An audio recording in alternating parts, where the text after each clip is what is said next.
Hello guys, hello my team, welcome and welcome again to my YouTube channel.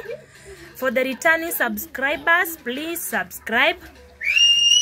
Na kama unajua subscribe, make sure umesubscribe tukisonga tufikishe 1000 subscribers.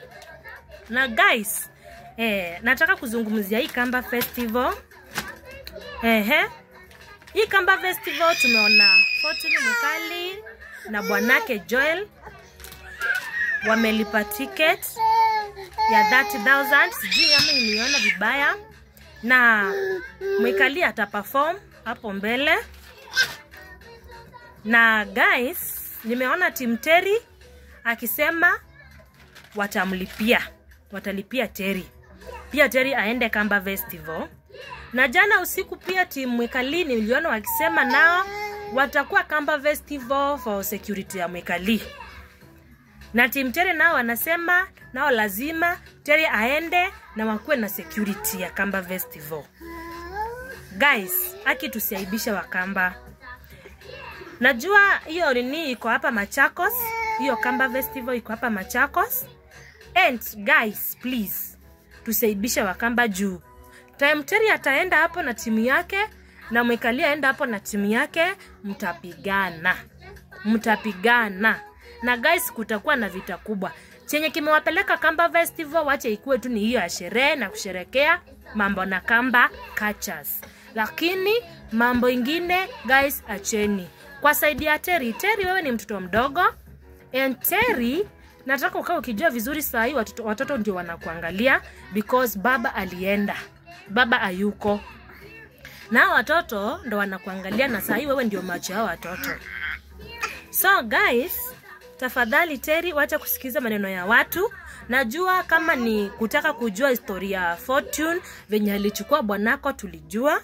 Na watu wakalia, wengine wakahuzunika, wengine wakakukejeli, wengine wakasema venye walisema, wengine wakafurahia, wengine wakakasirika. Lakini Terry, please, saa hii maisha ni yako na watoto wako. Saa hii assume Joel alikufa na hata kufa kwa hii mdomo yangu, si ndio? Assume Joel ayuko, totally ayuko. Hao watoto wako hawezi kuwa wakubwa. Hao watoto wako hawezi grow. Terry, wacha kusikiza maneno ya watu. Terry, wacha kusikiza maneno ya watu. Watu watakuchochea, watu watakwambia maneno mbaya, lakini mkienda pale Kamba Festival uchapwe umie ama ufanywe vitu mbaya uumie, watoto watabaki wakilia jameni. Hao watoto wako ni wadogo bado. Saa hii jitume, ngangana na usahau mambo na Joel. Alienda.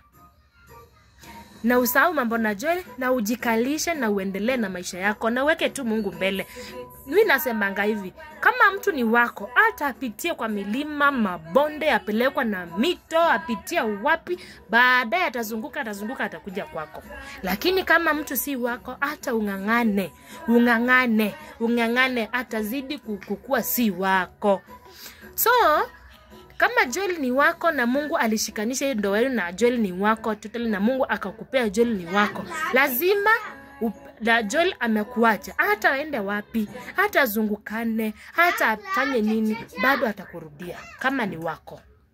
Na kama si wako, hata watu wakuunge mkono, hata watu wafanye nini, hata watu waseme nini, Joel hatawahi kuwa wako. Ni sawa. Kama si wa Mwikali ataenda, aache Mwikali awe kwingine, afanye venye atafanya na baadaye atakurudia. Na kama ni wa Mwikali atarudi kwako, bado atakuacha na atarudi kwa Mwikali. So, Terry, advice yangu ni wacha kusikiza za watu. Ni sawa tulijua hii yenye li expose, huwa tulijua kila kitu na haikutubamba.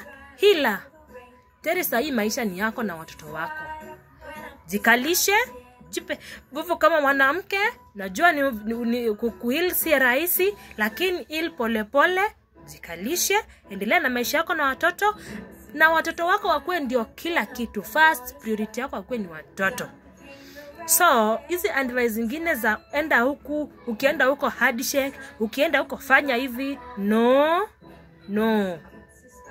Kaa kama wewe, naendelea kama wewe. Na advice yenye unaona ni mbaya na inakupotosha usisikize. Advice unaona inaweza kuharibia maisha bado usisikize. Vile ulinyamaza wakati wa harusi, nyamaza tu hivyo na upetu. Mimi chenye nakukumbusha ni kaa katika maombi na magoti yako na machozi yako. Magoti yako ikuwe ndio rafiki yako kumlilia Mungu. So guys, kama uja subscribe, make sure umesubscribe, umelike, umeshare, umecomment. Na guys, tukutane next video.